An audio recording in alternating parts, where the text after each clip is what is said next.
Hello, everyone. It's 11 o'clock Central. Glad that you're here, if you're joining us. I'll go ahead and introduce myself, and then I'll let the rest of our crew introduce themselves, and then we'll launch into some information about the master's program, and then give you time to ask questions and have a conversation. All right. So I'm Denise Ward-Hood, and I am a teaching associate professor in EPOL, and I also coordinate the Diversity and Equity in Education degree program. And I'll be talking some about that program, and then also happy to answer any other questions you have later. All right, let's go with Laura Ketchum. Good morning, I'm Laura Ketchum, and I serve as assistant to the head in the Department of Education Policy, Organization, and Leadership. And I specifically work with students in our online master's program. Thank you. And Sangeeta. Hello, everybody. My name is Sangeeta Gopalakrishnan, and I am the Director of Online Programs for the College of Education at the University of Illinois. We're so happy that you decided to join us. I am sure you'll find the information we share useful. I hope so, at least. And I hope you'll decide to join one of our programs. As Denise said, after we finish our presentation, or even during the presentation, feel free to type your questions in the chat, and later on you'll get a chance to ask your questions as well. Thank you so much for joining us. Thank you. And David. Hi, everybody. My name is David Huang. I'm also a faculty at EPOL. I'm an associate professor. I'm also the coordinator for the Human Resource Development Online degree programs. I also serve the department as the co-director for the graduate studies. Glad to see you all here. Feel free to ask questions. Thank you. Thank you. All right, let's see, we've got almost 30 people, so wonderful. We're so glad everyone could join us this morning. Well, let's get started with talking about the online EPOL concentration. So the way things work in the College of Education is that the degrees are with the department. So the degree would be a Master of Education degree, EDM, in Education, Policy, Organization, and Leadership, with a concentration in one of these areas: diversity and equity, global studies, human resource development, or learning design and leadership. So that's one thing to sort of help keep that straight. I know it can be a little bit confusing and it's a mouthful, but just think about it. If you do get a degree, an EPOL degree, that title will fill up a whole line on the diploma. So it's impressive. Keep that in mind. Okay, so this slide, which I hope you can see okay. Do I need to make the screen bigger? Is it legible? Okay. So this is the requirements. This is the information that's on our webpage, and you'll find this in the catalog and sort of all the information. But we can spend a few minutes kind of breaking this apart to help kind of clarify what this means. So these are the degree requirements. This degree is 32 credit hours. That's 8 courses. So our courses are 4 credit hours each. And there is no thesis requirement for this degree. So you finish the courses, you finish the degree requirements, you meet all the criteria, the degree is conferred. So you have to take 12 credit hours in whatever your concentration is going to be, and then 8 hours, 2 courses in foundation requirements. And there's 2 different foundation requirements listed here. There's the psychological foundations, which is EdPsych, and then there's this philosophical and social foundations, which is basically the EPOL foundations requirement. And these are courses that are just listed that meet that requirement. As a prospective student, that probably doesn't mean anything to you right now, but a bunch of numbers and letters, but it's good to know that there are lots of courses that meet those requirements. And then you have 3 elective courses. And this is a question that prospective students often have is, what can be elective? Can I take it in another area? What do I need to do?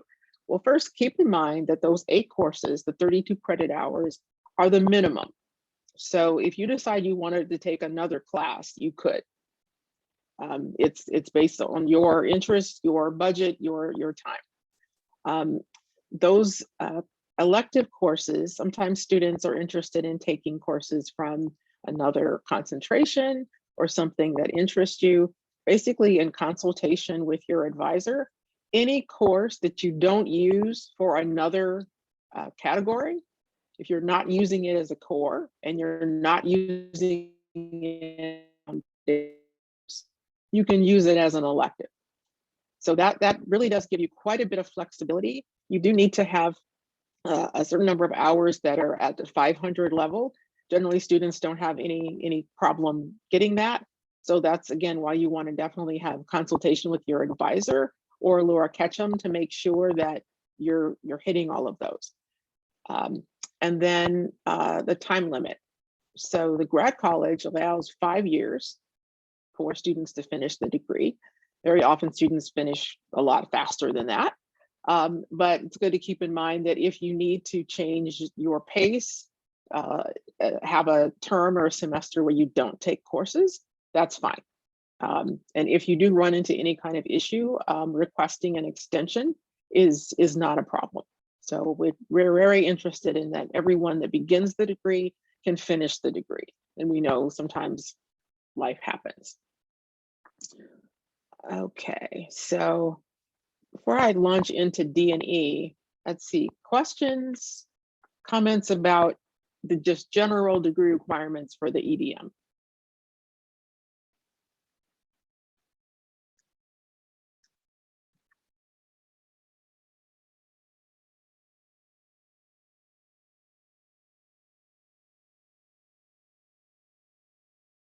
Okay, not seeing anything just yet, so good. We'll just marshal on. All right, so the program that I coordinate is the Diversity and Equity in Education concentration. And this is the description that's listed on our website. So anyone who had curiosity about that has probably read this. Very often students are sort of like, I don't know. I'm sort of torn between this and that. I have a passion for diversity, equity, and inclusion work, but I'm also working in this space, or I don't want to feel as if I'm sort of being pigeonholed, or, what should I do? So trying to discern these can take a little time. That's fine. This program is an education program, but there are plenty of people who do pursue the degree that are not educators in the sense of classroom teachers or K-12 administrators. So there are also folks that are interested in DEI work, and they are in companies, corporations, government, military, medicine, law, universities. They do training and professional development. Maybe they do creation of programs that relate to diversity, equity, and inclusion. Maybe they do Title IX work. Oftentimes people in this area they've been doing this work informally for a long time. And now they want their credential. And they want something that they can actually have on their transcript, they can have on their CV. They want to have something that says, I actually really do know what I'm doing. And that's an important part of gaining that master's experience. So this is a question that comes up, I think, for all of us. And after I do this, I'm going to pause and let David talk about the HRD program a bit. What can I do with this degree? And it's like, well, basically, what are your aspirations to do? Most of the students in our online master's programs are full-time working professionals in a lot of different fields. So everyone is coming to this degree with at least 1 year, sometimes decades of professional experience. And sometimes people are interested in remaining where they are, but they want to have the flexibility to be able to move forward. They want advancement opportunities. They want chances to just broaden their options. And so that's why they're not necessarily expecting to change jobs immediately, but they want that flexibility. So maybe they are teaching, and they could be teaching in a classroom. They could be doing corporate training or professional development. They could be teaching, again, in other spaces, like the military. They could be doing informal education in museums, after school spaces, things like that. Maybe they develop curriculum, or they have been connected to developing curriculum, and they've been the voice in their school district or area, been sort of the voice in the wilderness crying, saying this is what diversity and equity should be. And but they don't have a title for that. They're not the diversity and equity director, but sometimes they are. So maybe it is program development that they're interested in doing. Some schools and districts have, and companies have, a chief diversity officer or diversity director. Sometimes they don't, but they have someone who's filling that role. We also have folks that are doing administration. And these would be people who, because this degree does not lead to certification as a principal or a superintendent. So it also does not lead to teacher certification. So people who are already certified in those areas then can leverage the master's degree to go further. It could be that they are in a position to either create and or evaluate programs that address diversity, equity, and inclusion. And they want to be able to be familiar with the research and the most up-to-date literature in that area, so they can make the most of those opportunities. So it really does depend on what their aspirations are. Sometimes when students will ask me, well, what's this degree going to do for me? And I'm going to have to like, well, let's talk about that. I don't know. What can it do for you? What do you want to do? What are you interested in doing? And sometimes based on that, we find out that it's a good fit. But sometimes it's not such a good fit. So it's important to just kind of keep that in mind. All right. So David, you're a co-host? Yep. So should I stop share? Denise, there was one question in the chat. I don't know if you want to take it. From Lisa, does the EDM provide sufficient preparation for someone hoping to pursue a PhD? It's a great question, Lisa. I'd say yes and no. So it depends. If you are interested in a PhD because you're interested in being a professor, particularly at a research institution, probably having a Master's of Arts, an MA, where your program has you do a research thesis, or you provide some research training in your master's program, might be helpful. It's not required. And there's students who finish the EDM and then later go on and pursue a PhD. But that would be my recommendation, in that if the PhD program requires a master's degree in order to apply, then it meets that criteria because it is a master's degree from an accredited institution. But if you're thinking you want something with more of a research preparation, then you may want to consider a program that either has a thesis or some sort of capstone research project that goes along with that. I hope that helps.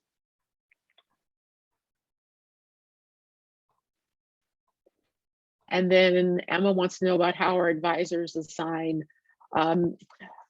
Well, we kind of spread the wealth. So the faculty in the department for master students, we just kind of balance it out.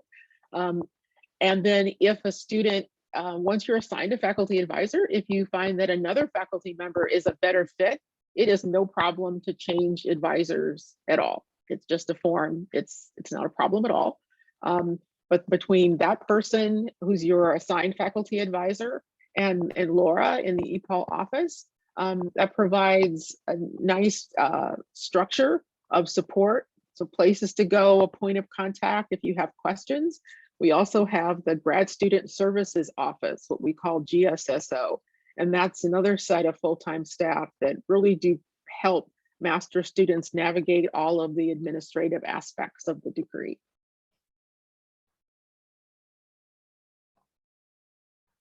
All right, and Lisa, if you want to email me after this meeting, then I can help connect you with some other students. All right. So David, should I stop sharing? Yeah, that'd be great. I'll share the website. Okay. Thanks.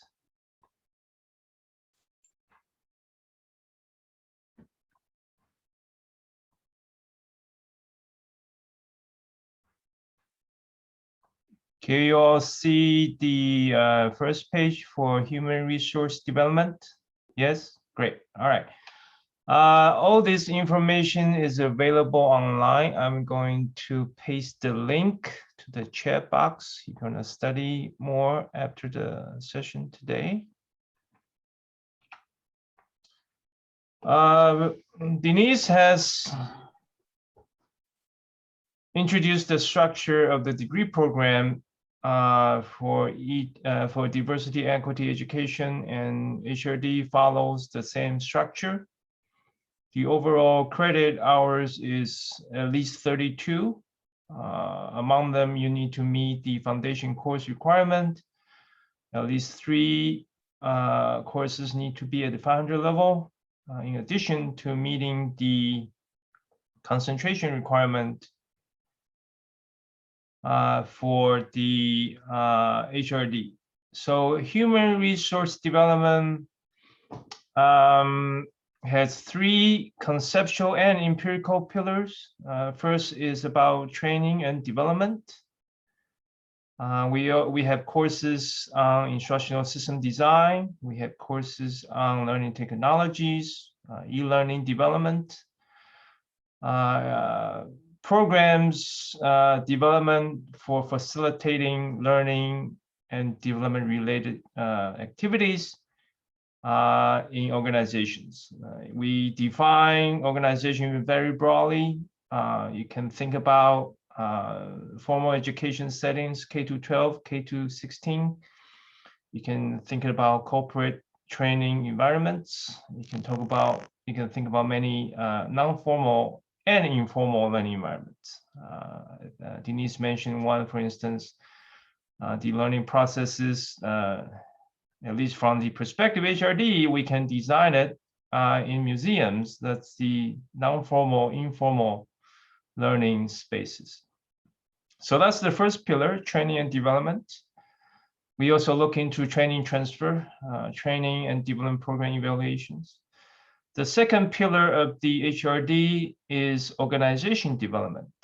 I like to use the term change management to encapsulate processes and outcomes of organization development. So between the first 2 pillars, training and development and organization development, HRD coursework will cover learning processes for individuals in organizations, individuals interacting with organizations, and finally, how organizations develop and learn in order to stay competitive in whatever space they are operating within. The third pillar of HRD is about career development. In this particular area, we look into how individuals make career-related decisions. I think this is very relevant to all of us, no matter where you are in terms of your professional engagement at various points of your lifetime. The third pillar also is about lifelong learning, right? So we look into adult education, adult learning in various contexts. So the 3 pillars of HRD, I like to use a different way, if you are not familiar what we do in HRD, to describe courses, work, and research our faculty conducts. So basically, HRD is about optimizing the fit between people and their work, between work and the organization, also between people in organizations. So those are three interacting components we have courses for in the context of HRD. Research-wise, our faculty is known for our contributions to scholarly productivity. We have faculty specialized in leadership development. We have faculty specialized in learning system designs, myself included. We have faculty who studies HRD related issues in international diverse workplace context. We have faculty who is very interested in studying how learning happens in the workplace. Again, here we define workplaces very broadly. I think we all can find some relevance to what we are doing, professionally speaking, in terms of courses you're going to take from the human resource development concentration. So here's the website. This is the brief description. So today, perhaps you're interested in the EDM degree program, as Dinesh mentioned earlier. There is no thesis, and we don't require GRE for applications. So that's the format.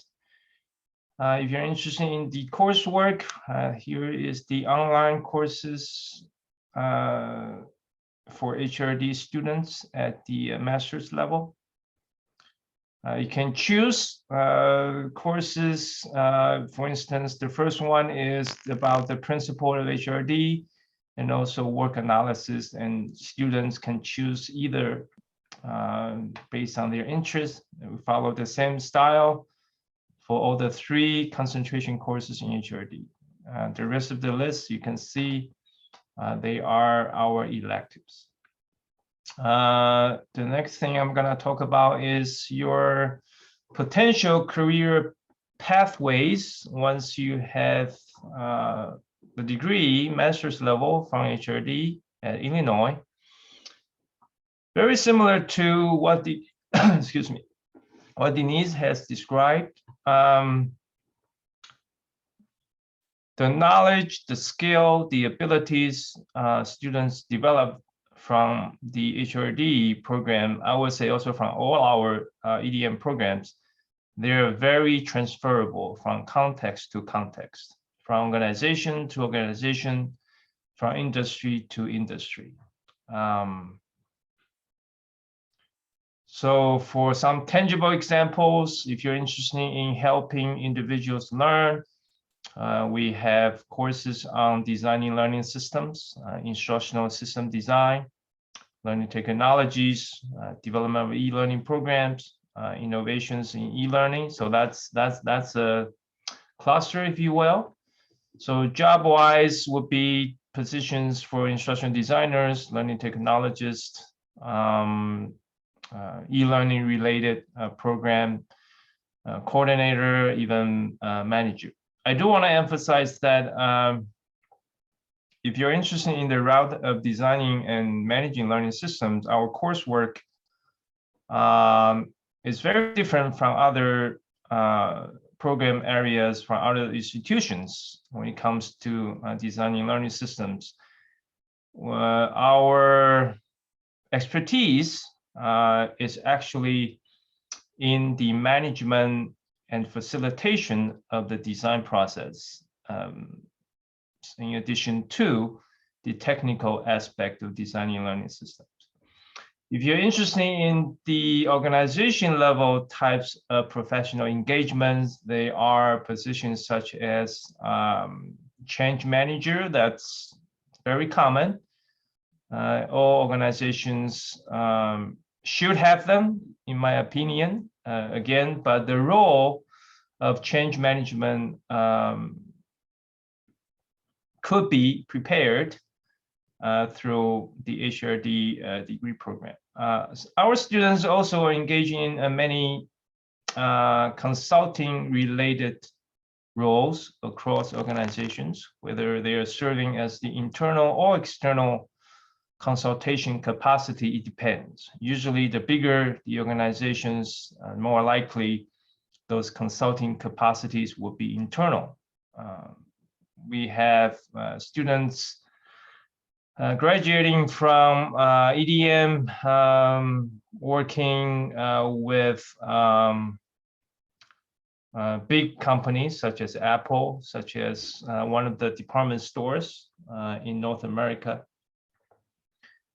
Basically, if you're interested in learning in training development, in organization development, in career-related professional engagements, again, the knowledge, the skills, the abilities coming out of HRD are very transferable, changing context, and you can apply those KSA in different organizations.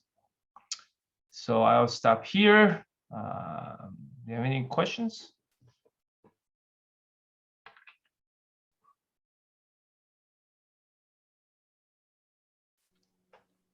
So we built in extra time for having conversations around questions. So don't feel shy. You can either speak your question or just type your question. No worries. I'd like to talk about the, if I may, based on the students we have in our online degree programs, A courses, usually most of our students are working adults with many different responsibilities, professional, personal, and social. Most of our students would take 2 courses per semester. Illinois follows the 16-week semester. So our courses are 8 weeks long, and students would take 2 courses back to back. First 8 weeks, first course, second 8 week, second course. So each semester students are able to complete 2 courses without major issues. I think the workload has been tested and verified by so many of our online students, past and current, and those are highly manageable workload given our course load. So spring, you take 2, or for example, you're admitted to our fall semester, you take the first 2 courses in the fall, then the 3rd and 4th course in the next spring.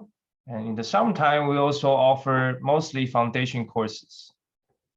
So summertime, you take the 2 foundation course requirement, and the following fall would be, no, the summertime, and then the fall is another 2 courses. So 8 courses, 3 semesters plus summer. It's very manageable. That's what I want to add. Thanks, David. I also see there was a question that Katie had about independent study. So we'll mention that a little bit. So there is a course called EPOL 595, and that is the independent study course. Students sometimes take that because they're interested in sort of creating their own course. Maybe they have a particular area of interest that they want to work with a faculty member on. And so they propose doing independent study course with a faculty member. You have to have a faculty member to work with you. So if you want to do something, but you can't find anybody who's able or willing to do that, then it's probably not going to happen. But if you do find someone, then you can propose that. It would still be in that same 8-week structure, just like our other course. And before you do that, you of course have a conversation with the faculty member that you'd want to work with. And then we have a form called the Independent Study Learning Contract. And it sounds intimidating, but it really is just a piece of paper where you explain, this is what I want to do. And this is what the deliverable is going to be. It's going to be a paper or a project or a website or whatever it is that you two agree is going to be the end product. And then some way to assess that. So that's what you put that there, and the instructor agrees to it, you agree to it, and then you proceed with the independent study. So you get 4 graduate credit hours, and that can fill in as an elective if you choose to do that. All right, I hope that answers Katie's question. All right, and then I think we wanted to mention a little bit about LDL, Learning Design and Leadership. And I'm sharing my screen. Hold on. Got too many things open. Okay, so I hope you can see the Learning Design and Leadership page, which is what you can check out on your own anytime. The students who are interested in learning design and leadership, this is a very interdisciplinary program. There are people who are in this program from K-12, pre-K educators through college educators, people who are interested in certainly instructional design, but also in media literacy, new learning. There are a lot of components, and it is very transferable to other areas. So sometimes students are looking at an LDL concentration or an HRV concentration, and this website does explain a little bit about how they differentiate from each other. Are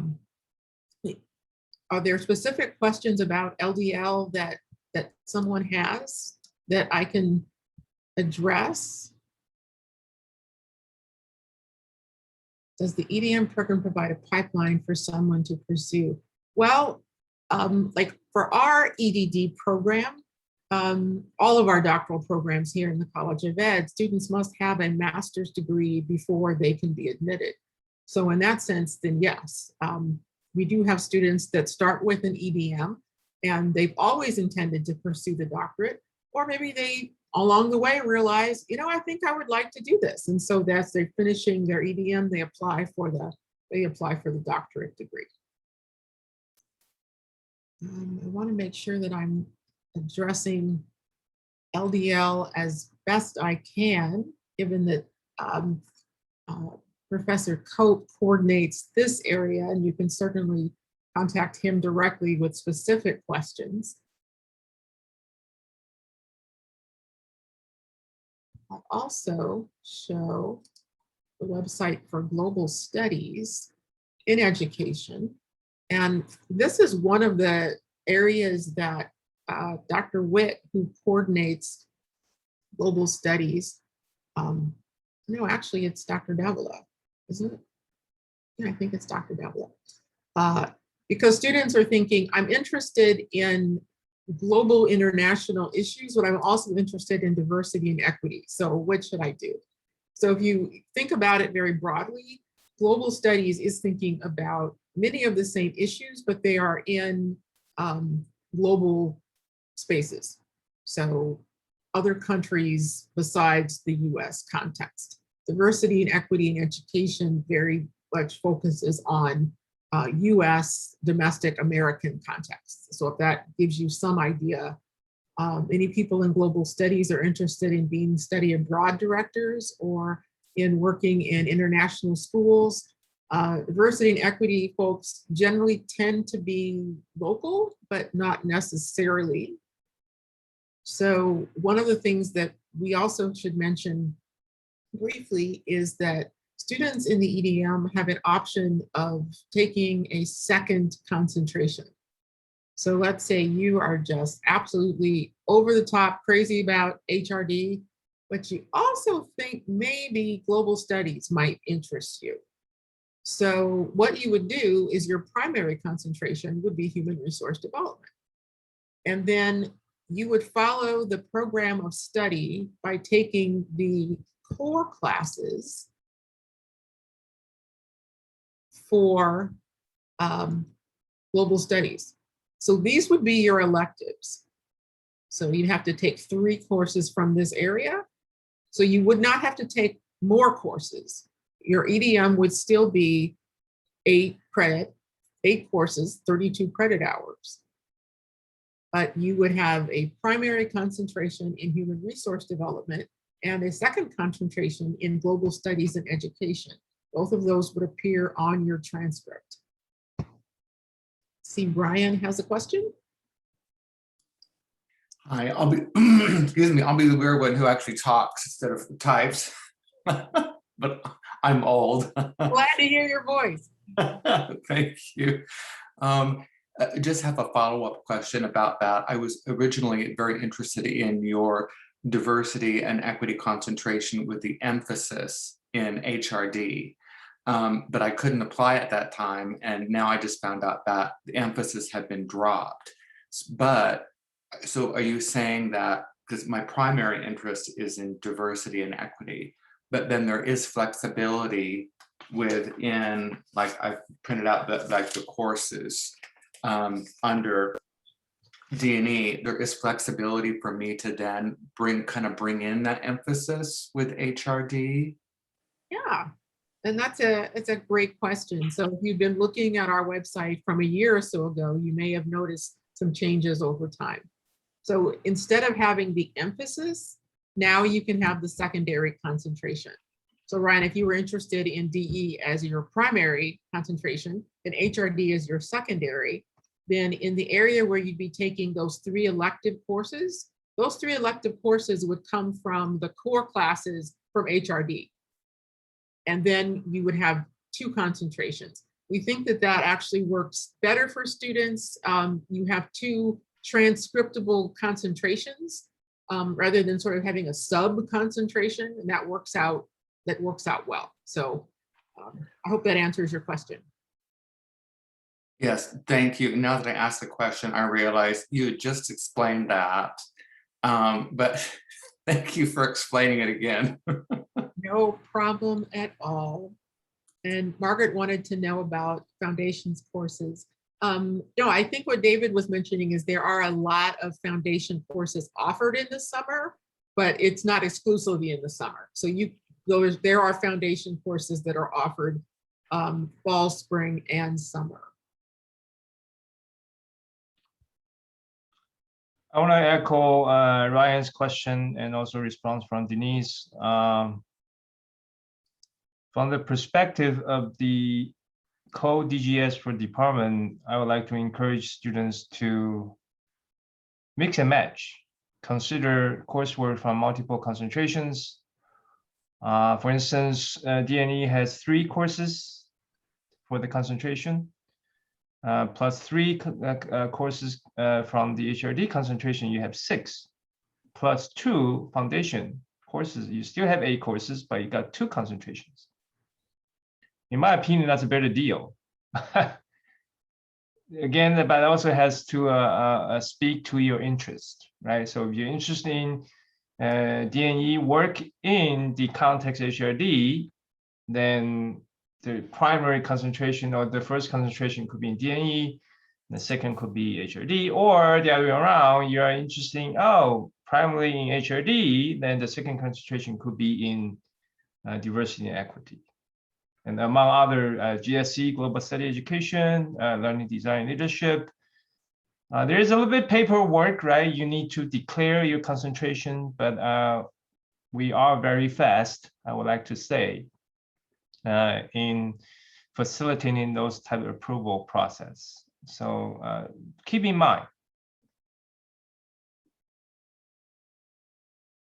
And I wanted to mention very briefly, again, about how the courses are set up. So our online format is set up so that the courses are 8 weeks long in the fall and spring and 6 weeks in the summer, so that students can take 2 courses per semester. This does allow you then to be eligible for federal financial aid, if that is a consideration for you. Our courses currently, the tuition rate is $490 per credit hour. So that's just under $2,000 per course. The courses also, as Dr. Hood and Dr. Huang were mentioning, you can mix and match within the different degree programs for specializations or to have dual graduate concentrations. So it's a way to kind of build your own program and also to allow you to move through the program as quickly or as slowly as you would like. So we are actually admitting students into our online master's program year round. The next application deadline is April 15th for our first term A in the summer. And it's May 15th if you're interested in starting in term B in the summer. So that would be about June is term B and May is term A. And then again for fall, if you're interested in waiting until the fall semester, then that would be July 15th is the application deadline for that. I do see that there's a number of questions in the chat box. So maybe if we can address some of those. All right, sorry, folks. I got kicked out for a moment. Unstable internet. So Laura, what is the earliest somebody should apply if they want to a fall admission for a master's? For fall admission, I mean, you can begin your application process now. In fact, I encourage everybody to go ahead and start the application. It's one of those things that as you collect your materials, they can be submitted at different times. So like for letters of recommendation, those come in from your letter writers separately. So again, our next application deadline or the next one coming up is for summer, and that's April 15th. And then for fall is July 15th.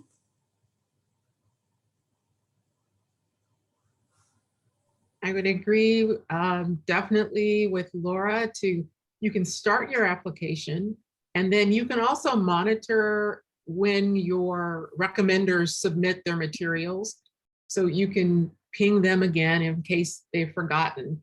But in order to review your application, we need everything in by the deadline. So you may have submitted your materials, but we have no letters. You want to make sure that you can avoid that if at all possible. So starting early and then monitoring your application to make sure that we have everything we need at the time of the deadline. And then we review as they come in. Let's see. Lisa had a question about how students and professors interact. So this is a great question because this is an online program and really people have questions like how do people manage? So our classes mostly have a weekly synchronous session. We are using Zoom, and during that time we come together just like any other graduate course. We're all there together in class with the professor. We interact. The classes are intended to be interactive sessions. So rather than just have you watch a video, we really do engage students in discussion, conversation. We have guest speakers, things that would extend the students' knowledge beyond just what they're reading about. We also give students chances to connect with each other. The online programs office does have several opportunities throughout the semester. So students can get to know each other before and after class. They can also come together with people who are in their concentration or just other people. Sometimes students bond around geographic region, time zone, interests, career, but they find other people that have similar interests. And we try to be intentional about that because we understand that you're not going to just bump into a classmate in the hallway after class because there's no hallway. So we want to make sure that students do have an opportunity to do that. One of the other things that online programs is interested in doing, once it's safe to do so, is to provide opportunities for students to come meet up. So anyone who wants to can come to campus probably try to plan something at a time during like fall or spring when one, it's not blizzard here in central Illinois, but also when students can come and meet on-campus students, meet the faculty, meet the staff. We would like to pair that with lots of live streamed activities though, for students who can't travel or are not able to come at that time, can also be part of that. Put some names with faces. And we think that's also an important part of getting to know the campus, getting to feel the campus, and exchange that information. Students and advisors can set up appointments through phone, Zoom, Google Meet, FaceTime, whatever works for you, to still maintain that relationship and that contact. The students, as adults very much will gauge the extent of that connection, whatever's comfortable for them. But we certainly don't want anyone to feel that I'm in an online program and so I'm just sort of out here floating on my own. We certainly want to try to avoid that. Ryan, you have another question? If you have time, thank you. Yes. I noticed your application asks for a personal statement, and I've been doing a lot of research about personal statement, statement of purpose, letter of application. I was wondering if you really want more of a personal story, overcoming challenges and stuff like that, or do you want more, see, a statement of purpose seems to be more structured and prescriptive about research interests, and maybe is more for like an MA/MS. If you could just maybe kind of give me a little clarification on what I should be writing. Okay, well, I'll take a stab at it and then see if David has additional thoughts to share. The statement for the application, there is a prompt that's provided with the application, and it provides sort of the structure of what should be in there. So responding to those key points are the top priority. We will have your resume. We will have your resume or your CV. We'll have your transcripts. And so those will provide some insight into, the nuts and bolts of who you are and what you're doing. We also we think being precise and succinct is preferred over being very, very long, basically. So if there are things that you feel that are important to help us make a decision about your suitability for graduate study, then refer to that. Other things maybe are interesting and they certainly will help us get to know you, but they won't be terribly instructive with helping us make that admissions decision. So you can weigh those and then determine what to leave in, what to leave out, and then why Illinois, why EPOL, why this concentration, why this degree, why now, and why is Illinois a good intellectual home for you? If there are faculty that you're interested in working with, either taking their classes or possibly having as advisor, feel free to mention that, but it's not required to have that in mind when you apply. I hope that helps. Okay. I'm going down through the questions, and Ethan's given some information about other sessions. Video, excellent. Still scrolling. I'm keeping an eye on the chat as well, and I think we are doing well in fielding the questions. I think there's one earlier. I'm not sure if you addressed it. So there was a question about whether the GSC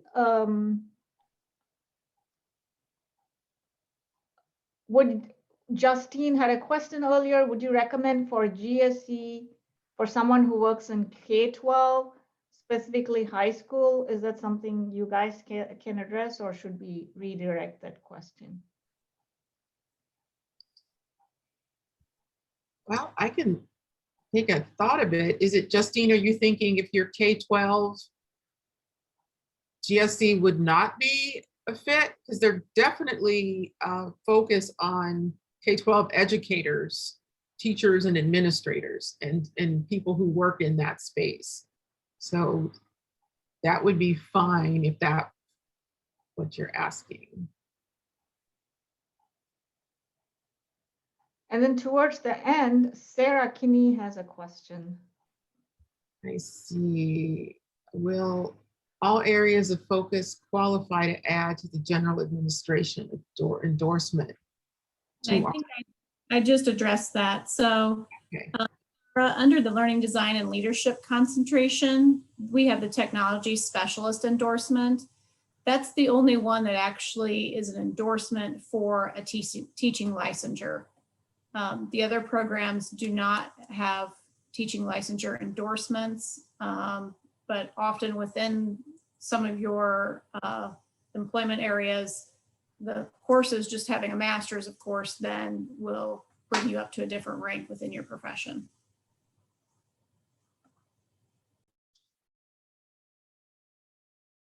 Thank you. Can I circle back to the statement writing part of the question? I agree everything Denise has said about crafting your statement. I also want to remind all of you that this is a matching process. You are doing your research in terms of the coursework, in terms of the expertise of the faculty, and we want to make sure we can help you once you're admitted to the program per your professional interests or your other sources of motivation. So I will encourage all of you to do a little bit homework on our faculty profiles. If you can relate, right? It's about how you can relate to what we do in the graduate program, in the courses we teach. I think that will be ideal, also helping you determine whether or not, I'm sure our programs are the best in the country and around the world. But again, it's the alignment issue, right? So I want to make sure that our programs, our faculty can help you achieve your professional aspirations through the EDM coursework. So if you can, I think you can easily identify our faculty profiles, courses we teach, and everything else we do other than teaching courses, mostly research. Then if you can relate to what we do, feel free to mention that in your statement. Name dropping, basically. And again, the relevance of what we do in helping you move forward, feel free to articulate that in your statement. That's one I would like to add.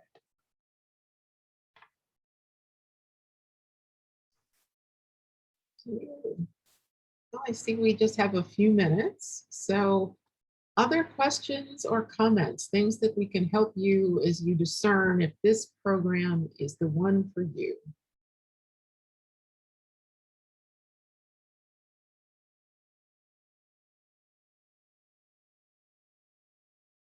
I just wondered if Denise and David, you want to share a project that you're currently involved in that sparks joy? I know you're probably involved in many projects, but do you want to mention one or two? I was with you, Sangeetha, right up to the point where you said sparks joy. I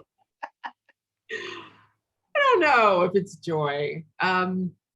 I've got a project right now that I'm working on. It's a grant-funded project that it's looking at ways to increase the number of underrepresented professors in computer science. And so it's looking at students of color and students with disabilities going into computer science doctoral programs. And I'm working on the evaluation of that project. So joy is not the term I would use right now, but it certainly is interesting and it's fun. Right, I agree with Denise. Joy is a very subjective adjective when it comes to research we do. My current project also is a funded research. We are designing and developing virtual reality game-based learning environment. We're using Oculus, if you're familiar with that kind of a, toy, to help wheelchair using college students, also focusing on diversity in the aspect of students with special needs. In this particular project, we like students who are using wheelchairs. By the way, Illinois is also famous for our wheelchair sports, just in case you don't know that. So we're creating that virtual reality environment to deliver field training in archaeology. So that's a project, very interesting, but joy, man, from time to time. So I think this is, so both the project Denise and I were doing speaks to what our faculty are when it comes to advancing research. This is a research one, top tier university.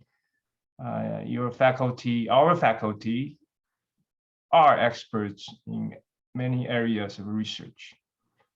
I also like to tell graduate student or undergraduate student courses, in my courses, you're taking my courses to see how I think, right? How I solve problems in the particular topical area, but it's the thinking process. I think our faculty, given our experience and achievement in research and teaching, I think that makes all our programs stand out.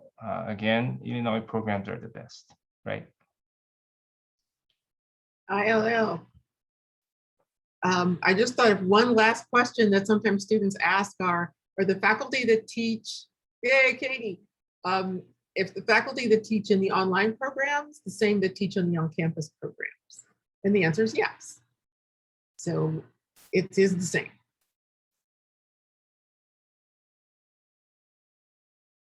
I think Cynthia mentioned, yes, a grad services email. If you've got other questions, Laura posted all of our email in the chat, so feel free to contact us to ask more questions. I know a couple of you maybe had things in the chat that we weren't able to get to, so we definitely want to address those. Anything else as we close things down?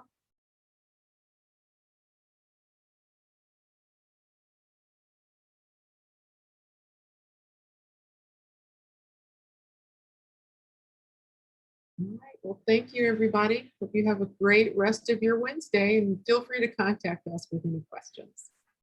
Thank you. Thank you for joining us. Thank you. Thank you all. Thanks so much.